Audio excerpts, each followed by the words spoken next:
Növbəti hissə isə buzlaqların təsiridir. Buzlaqların təsiri nə ola bilər?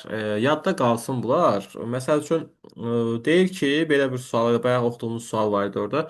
Ərazidə buzlaşma baş verərsə nə kimi təsir edər? Yadda saxlayaq ki, əgər ərazidə buzlaşmaya məruz qalırsa, o buzlaşma geri çəkilən zaman, yəni buzlaqdan azad olunan zaman o ərazidə kəskin parçalanma getməlidir mütləq şəkildə. Yəni ərazidə kəskin parçalanma gedir. Bu yadda qalsın. Məsələn, Avrasiya materikinin şimal sahilləri, Kanadanın, ABŞ-ın şimal sahillərinin kəskin parçalanmasının olmasının təsiri nədir? Buzlaqların təsiridir. Yəni bu buzlaqların təsirindən burada kəskin parçalanma baş vermişdi deyəcəksiniz. Buzlaqların təsirinin həm dağıdıcı, həm də yaradıcı forması var. Dağıdıcı forma ekzarasiya. Yadda qalır termin. Ekzarasiya. Buzlaqların dağıdıcı forması. Yaradıcı isə buzlaq akkumulyasiyası hesab olunur. Və ümumilikdə belə deyim, bax ilkin olaraq sayacaqlarım ümumi formasıdır. Buzlaqların təsiri sual verirsən. Buzlaqların təsirindən yaranmış relyef formaları hansılardır? Yadda qalır. Trok dərəsi, karlar, sirklər, moren təpələr, moren tirələr, təknəvari dərələr. Bunlar buzlaqların təsirindən yaranmış relyef formasıdır. Müsbət olanları buzlağın yaradıcı formasıdır. Mənfi olanları buzlağın dağıdıcı forması hesab edilir. Yadda saxlayaq ki, bax dərə forması, sirklər, karlar. Bunlar dərə formasında olurlar. Bunlar buzlaqların dağıdıcı işləridir. Amma təpə formasında, tirə formasında olanlar isə müsbət relyef forması deyə buzlağın yaradıcı işləridir. Yəni düşünün ki, dağın üzərisində buz var burada. Bu buzu parçalayıb gətirib burada çökdürürsə, təpə formasını yaradırsa, artıq bu buzlağın yaradıcı işidir. Yox, burada dərə formasında artıq bir relyef forması yaranırsa buzlağın içərisində, bu artıq nədir? Buzlağın dağıdıcı işi, yəni eksalasiya relyef forması hesab edilir deyəcəksən. Hə, burada Trok dərəsi, karlar, sirklər, bunların açmaları verilib. Lazımdırmı? Çox da elə vacib bir şey deyil bizə bunları öyrənmək, amma məsələn düşür testlərdə karlarla sirkləri. Sirk deyəndə ağlımıza o şey gəlir, heyvanlar falan oynadılar, sirklər o gəlir də. Oradan yadımızda qalsın teatr sözü. Bax, testə düşəndə onsuz da bu cümlə onun içərisində həmişə olur da. Amfiteatr formada, yəni teatr varsa bu artıq sirkdir. Karlar isə deyəndə artıq fincanvari şəkildə olanlardır. Fincanvari sözünü də görürsənsə bu artıq kardır. Oturub o cümləni əzbərləməyə ehtiyac yoxdur ki, görüm hə bura nə demişlər mənə. Kar varsa fincanvari var, sirk varsa teatr sözünü orada görəcəksən və yadına düşəcək ki, bu nədir artıq. Sonra fiordlar var. Fiordlar nədir? Ensiz dərin yamacı olan dik qayalıq körfəzlər, dəniz sahilləri körfəzlərdir. Bunlar əsasən dənizin sahil hissələrində formalaşırlar. Dalğanın təsirindən əmələ gələn, buzlağın təsirindən əmələ gələn relyef formalarındandır. Həm burada dalğa, həm də buzlağın təsirini görmək mümkündür ha. Fiord tipi sahillərdə. Girintili çıxıntılı sahillərdir. Bunu ən çox gördüyümüz ərazilər bizim haradır? Dünya üzərisindən bunu ən çox gördüyümüz 3 dənə ərazini deyəcəm. Yadda qalır. Biri Skandinav yarımadasının qərbi, yəni Norveçin qərb hissəsi, Kanadanın qərb hissəsi, bir də Çilinin qərb hissəsi. Bu 3 dənə ərazi testlərə falan çox düşür ha. Bu 3 dənə ərazidə biz fiord tipi sahilləri çox geniş şəkildə görə bilirik. Bax fikir verirsən, girintili çıxıntılı ərazilər var, burada çoxdur. Və yaxud da Çilinin sahilinə baxıram. Görürsən nə qədər girintili çıxıntılı ərazilər var. Və yaxud da Norveçin sahillərinə baxıram. Görürük nədir? Girintili çıxıntılı hissələr çoxdur. Bax bunlar fiord tipli sahillərdir. Sogne fiordu da məsələ Norveçin ərazisində dedik ki, nə edir? Yerləşirdi. Sonra şixə tipli sahillər var. Çox elə vacib deyil bizim üçün bu testlərdə falan istifadə olunmur. Fiordla şixeri fərqləndirsəniz, əslində aydın olur bu sizə. Fiord tipli belə düşünün. Bax bu bax belə deyim də bu şəkildə. Dik formada olan bu fiordlardır. Burada fiord yaranır. Dalğa ilə bir gəlir buranı yuyur, parçalayıb fiord yaranır. Amma burada kiçik-kiçik təpəcik formasında suyun içərisində olan ərazilər isə şixer tipli sahillər adlanır. Bax bu formada olanlar. Yəni üfüqi formada varsa şixerlərdir, şaqlı forma varsa fiord tipli sahillərdir yadımızda qalsın. Sonra okeanların təsirindən, dalğaların təsirindən daha doğrusu, okean və dənizlərdə abraziya prosesi baş verir. Abraziya dağların dağıdıcı fəaliyyəti hesab olunur ki, burada bax elə dik dəniz sahilləri ilə məhz o fiordların əmələ gəlməsində də bunun təsirini biz görə bilərik. Və yaxud da ki, çimərliklərin yaranması. baş verə bilər. Qumsal çimərliklər.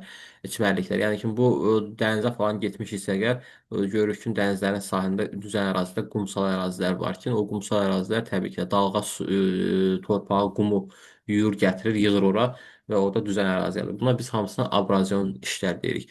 Hə, yer üzərisində biz abrazyon işlərdən danışan zaman bayaq demədik onu biz çaylarda allüvyal mənşə ki, sən də demişdik haqqda biz allüvyal mənşəli relyef formaları var idi ki, allüvyal çayların yaratdığı düzənliklər idi. Abrazyon isə dağların yaratdığı düzənlikdir. Məsəl üçün Azərbaycan ərazisindən baxaq ilk olaraqdan Xəzərin sahilində yerləşən, bax Şollar düzü, Samur Dəvəçi ovalığı, Cənub-Şərqi Şirvandır, sonra Səlyandır, Lənkərandır. Bunlar hamısı Xəzərin sahilidir və bu ərazidə biz Yaşma düzü yerləşir burada. Bu ərazidə biz abraziya görə bilərik. Çünki dənizin sahilində yerləşirlər. Çünki Kür-Araz ovalığı allüvyal mənşəli ovalıqdır. Məsələn, deyək burada Mil düzü, Muğan düzü, Şirvan düzü. Bunlar allüvyaldır. Nədir? Çayların gətirdiyi çöküntüdən formalaşmış düzənliklərdir. Dünya üzərisində də biz bu bölgünü təbii ki, də apara bilərik. Yəni bunu testlərə də düzdür qarşımıza gəlib çıxır. Məsəl üçün Missisipi çayı hövzəsində Missisipi ovalığı yerləşir. Bu artıq allüvyal mənşədir. Amazon çayı hövzəsində Amazon ovalığı yerləşir. Allüvyaldır. Orinoco çayı Orinoco ovalığı allüvyal mənşəli. Demək olar ki, yəni bu biz bunların hamısında bir dənə çay görürük də. Eyni adlı olsa da olmasa da. Məsəl üçün La Plata ovalığı Parana çayı keçir. Allüvyal mənşəlidir. Nə bilim burada Mesopotamiya ovalığı, Dəclə Fərat çayları keçir. Padan ovalığı Po çayı keçir. Dunay ovalıqları Dunay çayı keçir. Nə bilim Hind-Qanq ovalığı Hind və Qanq çayı keçir. Böyük Çin düzənliyi Xuanxe və Yansı çayı keçir. Yəni gördükmü Kür-Araz ovalığı, Kür və Araz çayı. Hamısında bir çay var. Çay varsa bu artıq allüvyal mənşəlidir. Sonra abrazyon mənşəli dünya üzərisindən göstərə bilərik hansılardır? Məsəl üçün Meksika sahili ovalığı, Atlantik sahili ovalıqda biz abrazyon nədir görməyimiz mümkündür. Bunun kimi yəni bir çoxsunda düzdür, tək birindən ibarət deyil. Məsəl üçün Almaniya Polşa ovalığına gəlirəmsə, Almaniya Polşa ovalığının mən sahil hissəsində abraziya görəcəm. Bəzi hissələrində çay axır deyə allüvyallıq görəcəm. Amma biz Almaniya Polşa ovalığının nə mənşəlidir götürəndə deyəndə deyirik ki, buzlaq mənşəlidir. Ümumiyyətlə yadda qalsın, buzlaqların təsirinə yaranmış düzənliklərimiz də var ki, həmin soyuq ərazidə, məsələn, Almaniya Polşa ovalığı, Şərqi Avropa, Qərbi Sibir, bunlar nədir? Və ya Sibir ərazisi, bunlar hamısı buzlaqların təsirindən formalaşmış düzənliklərdir. Yəni bunlar buzlaq mənşəlidir. Yaranmasına görə buzlaq mənşəli deyə bilərik buna. Bax, bu da diqqətimizdə olsun. Sonra gəldik küləklərin fəaliyyətinə. Küləklərin fəaliyyəti eol relyef formaları eol adlanır ki, bu küləyin dağıdıcı fəaliyyətidir. Buna biz deflyasiya deyirik. Toplaması isə yəni akkumulyasiya adlanır. Deflyasiyanın təsirindən şahid dağlar yaranır. Şahid dağlar formalaşır bu şəkildə. Yəni vaxtilə bu belə düşünək ki, normal bir dənə dağ idi. Amma külək bunu parçaladı, yavaş-yavaş sovurdu, apardı və elə bil bir özə hissəsi qaldı. Bunlar adlandı nə? Şahid dağlar. Keçən dəfə də bunu mən sizə göstərdim dərsdə ki, şahid dağlar necə olurlar. Bunu dedik şahid dağ oldu. Deflyasiyanın təsirindən yarandı. Bir də var ki, toplama nəticəsində nə yaranır? Qum tirələri, barxanlar və duyumlar yaranacaqdır. Müsbət olanlardır, yəni bunlar. Barxanla duyunun fərqi var. Yəni bunlar nədir? Əgər külək bir istiqamətdən əsirsə, onda barxan formalaşır. Yox, ən azı iki istiqamətdən əsirsə, o zaman duyun formalaşır. Bax, fərqi budur. Barxan bir istiqamət, duyun isə iki istiqamətdən əsən zaman formalaşırlar deyəcəksən. Burada barxanda yadda qalsın. Aypara şəkilli barxanlar külək tutan yamacı az meylli, külək tutmayan yamacı isə dik olur. Bunda deyə bilərsən. Yəni, bunu bəlkə də səhrada falan görmüşdüm. Yəni, bu şəkildə belə bir şey olur. Bir tərəfin meylliliyi çox olur, bir tərəfin isə meylliliyi az olacaq istər-istəməz. Səhralıq ərazidə bu barxanlar, duyumlar tez-tez öz yerlərini dəyişirlər. Çünki qumdur deyə onlar külək onu rahat sovura bilir. Ərazidə səhralaşmanın qarşısını almaq üçün ağac əkmək, meşə zolağı salmaq ən məqsədə uyğun tədbirdir deyəcəksiniz. Sonra deyəcəyim nə var idi? Hə, Kalahari səhrası var, Afrika materikində yerləşir. Kalahari səhrası burada yerləşir ki, bu səhra arasında ən hündür qum təpələri burada olur və ən qalın qum örtüyünə bura malikdir. Sonra Şahid dağları keçən dəfə göstərdik biz bunları. Hakkari, Tibetsi, Darfur, bir də Jos ərazisində biz görə bilərik ki, Şahid dağlar yerləşir. İndi sual versə sənə səhərsi gün Şahid dağların yerləşdiyi əraziləri məsəl üçün müəyyənləşdir deyəndə sən səhralıq ərazilər, burada da ola bilər. Burada da formalaşa bilər. Burada da formalaşa bilər. Yəni harda səhralıq varsa, orada Şahid dağın formalaşmasına imkan var deyəcəksən. Sonra səhərsi gün sual verir məsəl üçün sənə ki, filiz mənşəli faydalı qazıntıların yerləşdiyi ərazini seçin. Xəritə üzərisində rəqəmlərlə verir. Məsəl üçün gətirir sənə xəritədə buranı verir, bir də ki buranı verir. Eləmi? Bu ikisi arasında müqayisə aparanda təbii ki də bura yayla ərazisidir deyə burada filiz olacaq, amma bura ovalıqdır deyə burada yanar mənşəli faydalı qazıntı məsəl üçün nədir ya və qeyri-filizlər daha çox burada olacaq. Yəni bunlara bu şəkildə yadda qalsın. Sonra məsələn maqmatik süxurun daha çox olduğu deyəndə hə bura baxmalısan. Çünki yayla ərazisində maqmatik süxur daha çox üstünlük təşkil edir deyəcəksən.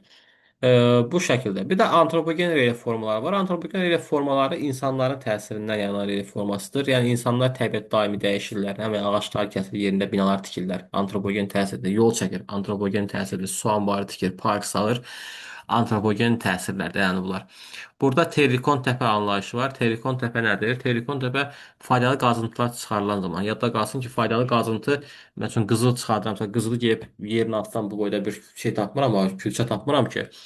Nədir? Qızıl torpağın içərisində olur da faydalı qazıntılar olsa. Torpaqdan təmizləyirəm onu, filizi götürürəm, faydalı qazıntını götürürəm, torpağı atıram qırağa. O torpaq üst-üstə yığılır və orada terikon təpələr yanır. Bunu biz daha çox Qazaxıstan, Rusiya, Braziliya, Meksika ərazilərində, hətta Azərbaycanda belə görmək mümkündür deyəcəksiniz. Buradan qalan bir dənə bizim hissə oldu. Okean dibinin relyef forması. Əslində bu ikisinin dərsinin sonunda izah etmək lazım idi, amma çox oldu deyə orada izah etmədim. Sadə bir şeydir. Burada heç nə oxumursunuz. Deyəcəyimə bir dənə baxırsınız, yox. Bu altda yazılanları əzbərləməyə ehtiyac yoxdur. Bax, okean dibi relyef formasını bu şəkildə təsvir ediblər bizə. Deməli, hansı 6 dənə hissəyə ayırırıq biz bunu. 6 hissəsi var. Birinci nədir?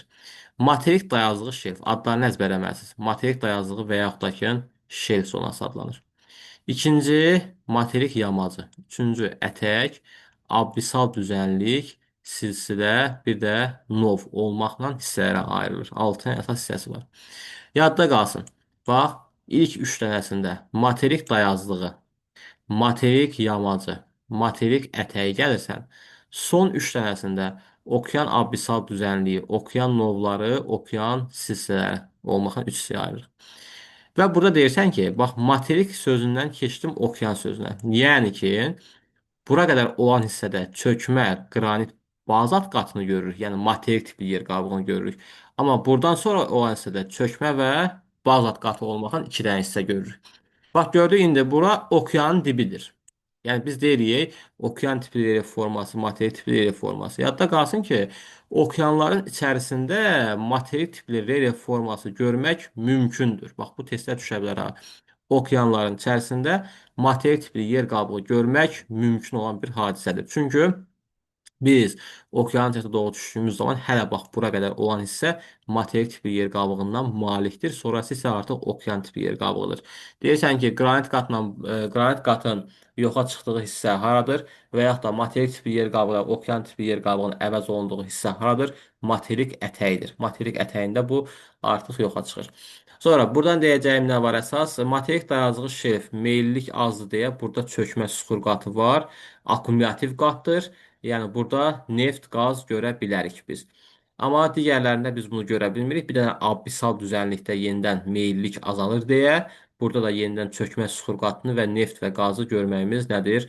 Mümkün olan hadisədir. Yer qabığının ən qalın yerləri, okean dibində ən qalın yerləri orta okean silsilələrdir. Ən nazik yer isə novlardır deyirik. Biz burada Perl novu, Çili novu və sairə digər novları görmək mümkündür. Başqa buradan oxuyası bir şeyimiz yoxdur. Yəni bir dənə onu bildiksə bizə bəs edir. Hə, başqa zənnimcə demədiyim nəsə qalmadı. Lazım olan nə varsa hamısını bir-bir dedik, danışdıq. Vəsiyo. Bu qədər.